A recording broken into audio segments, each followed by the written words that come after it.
ام المؤمنین حضرت عائشہ رضی اللہ تعالیٰ عنہ فرماتی ہیں کہ رسول اللہ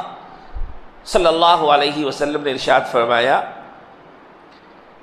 کہ ایک لشکر کعبہ کی طرف بڑھے گا جنگ کرنے کے لیے، غلط ارادے سے وہ لوگ کعبہ کی طرف بڑھیں گے۔ تفصیلات سے معلوم ہوتا ہے کہ قیامت کے قریب ایسے حالات آئیں گے، چنانچہ ایک بادشاہ ہوگا سفیانی،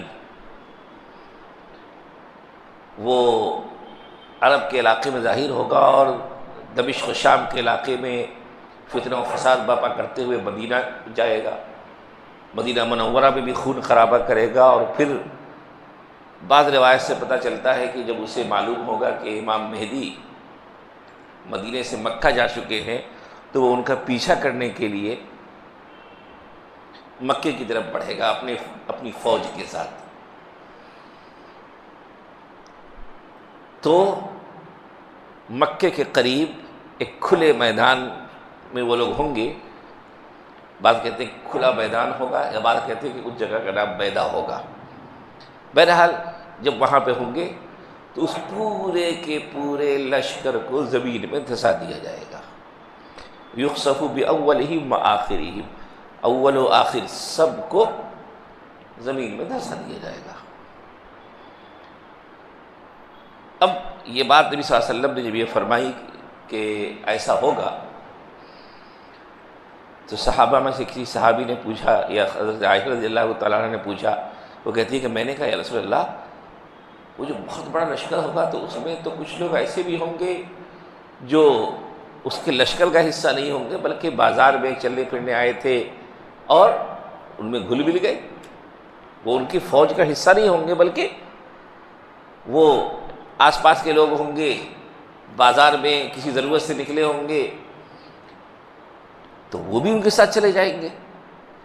ایسا کیسے ہو سکتا ہے؟ وَفِيهِمْ أَسْوَاقُهُمْ وَمَنْ لَيْسَ مِنْهُمْ، کہ ان کے درمیان تو وہ لوگ بھی ہوں گے جو کسی ضرورت سے کوئی سامان خریدنے کے لیے یا کچھ بیچنے کے لیے بازار میں آئے ہوں گے، وہ ان میں اس لشکر کا حصہ نہیں ہوں گے، پھر سب سارے لوگوں کو کیسا دھسا دیا جائے گا؟ مجرم تو وہ لوگ ہیں جو اس غلط ارادے سے نکلے ہیں، لیکن ان کا تو کوئی قصور نہیں ہے کہ جو بازار میں اپنی ضرورت سے آئے ہیں۔ تو نبی اکرم صلی اللہ علیہ وسلم نے فرمایا کہ ہاں، دھسایا تو جائے گا سبوں کو، ایسا نہیں ہے کہ ان میں سے چن چن کے کچھ لوگوں کو ایسا کیا جائے گا، بلکہ جب یہ پکڑ آئے گی، عذاب آئے گا تو اس کی زد میں سب آئیں گے، لیکن ثم یبعثون علی نیاتہم، پھر ان کو دوبارہ جب قیامت کے دن اٹھایا جائے گا تو ان کی نیتوں کے مطابق اٹھایا جائے گا، کہ جو وہاں پہ باطل مقصد سے تھے ان کو عذاب میں گرفتار کیا جائے گا، اور جو اس باطل کا حصہ نہیں تھے، جن کا مقصد غلط نہیں تھا، تو ان کا حشر ان کے ساتھ نہیں ہوگا، ان کو ان کے ساتھ نہیں اٹھایا جائے گا، بلکہ ان کو اس عذاب سے، اس پکڑ سے الگ کر دیا جائے گا۔ یہاں پہ علماء نے ایک بات لکھی ہے کہ نیتوں کے اعتبار سے حشر ہوگا، لیکن دنیا میں اگر کہیں پر پکڑ آتی ہے تو اس کی زد میں اچھے برے سب آتے ہیں۔ اسی لیے علماء نے لکھا ہے کہ ایسی جگہوں سے اہل ایمان کو دور رہنا چاہیے جہاں پر اللہ کا غضب نازل ہوتا ہے، کیونکہ اگر وہ وہاں جائیں گے تو ہو سکتا ہے کسی وقت وہ اس عذاب میں مبتلا ہو جائے جو اللہ نے ان پر نازل کرنے کا ارادہ کر رکھا ہے۔ اسی لیے علماء نے لکھا ہے کہ ایسی جگہوں پہ جانے سے گریز کرنا چاہیے جہاں پہ اللہ کی نافرمانی ہو رہی ہو، معصیت ہو رہی ہو، وہاں نہیں جانا چاہیے، یا ایسے لوگوں کا حصہ نہیں بننا چاہیے جو اللہ کی نافرمانیاں کر رہے ہیں۔ جیسے مثال کے طور پر کہیں پر کچھ اللہ کی نافرمانی والے اعمال ہو رہے ہیں، اب وہاں پہ بعض لوگ دیکھنے کے لیے چلے جاتے ہیں، کیا ہو رہا ہے دیکھیں گے جا کر کے، نہیں۔ تو وہ جگہیں یا وہ مقامات جہاں پہ اللہ کی نافرمانی ہو رہی ہو، ان جگہوں پہ نہیں جانا چاہیے۔ ایک بات تو علماء نے یہ لکھی ہے۔ ورنہ وہ بھی پکڑ میں آ جائیں گے۔ دوسرے علماء نے لکھا ہے یہاں پر کہ اسی حدیث سے یہ بات بھی معلوم ہوتی ہے کہ انسان کو نیک متقی لوگوں کی صحبت اختیار کرنی چاہیے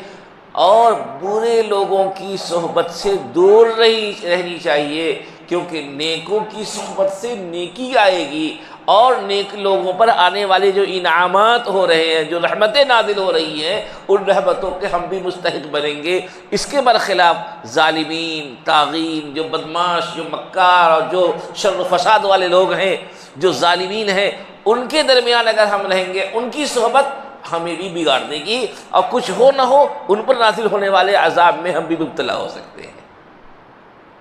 اس لیے ان سے کیا ہونا چاہیے؟ اپنے آپ کو دور رکھنا چاہیے۔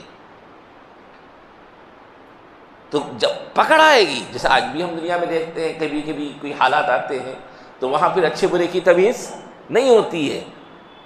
حالات کے دو چار سب ہوتے ہیں۔ یہ اور بات ہے کہ جب دوبارہ میدان محشر میں جمع کیا جائے گا تو ہر ایک کو اس کی نیتوں کے مطابق، اس کے عمل کے مطابق اٹھایا جائے گا۔